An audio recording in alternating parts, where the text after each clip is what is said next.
අද ආවේ weight loss කරපුවා කියලා නෙමෙයි වෙනත්ම වීඩියෝ එකක්. අද කියන්න ආවේ ප්‍රසාපිට් එකට අවුරුද්දක් වුණා.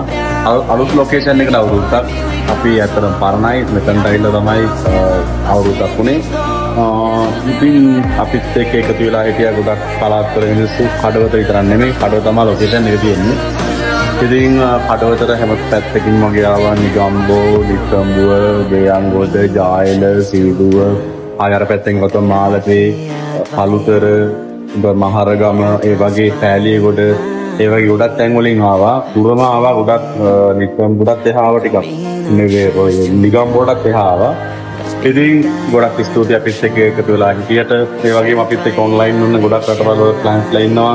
දැන් රටවල් සෑහෙන ප්‍රමාණයක් ක්ලයන්ට්ස්ලා ඉන්නවා. ඒ වගේම අපේ වර්ක්අවුට් ප්ලෑන්, ඩයට් ප්ලෑන් ගත්ත ගොඩක් අය ඉන්නවා.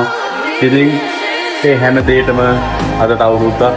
ඉතින් බොහොම ස්තුතියි අපිත් එක්ක එකතු වෙලා හිටියට.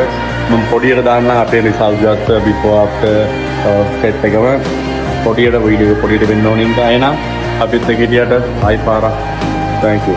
ඔතන තමයි අපේ මේ පඩිය ඔප්ලෝගන තියෙන්නේ. ලැබිච්ච දේ ගැන සතුටු වුණොත් දියුණු වෙන්නේ නැහැ නේ කියලා නේ. දියුණු වෙන්න ඕන.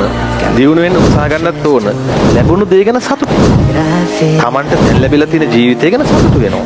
කොහොමද සතුටු වෙන්නේ? අපේ දුන්න කෙනෙක් දුප්පත් පවුලක ඉපදුනා. අම්මා තාත්තා දුප්පත්, ගෙදර දුප්පත්. සතුටු වෙන්න මම ඉපදුනා.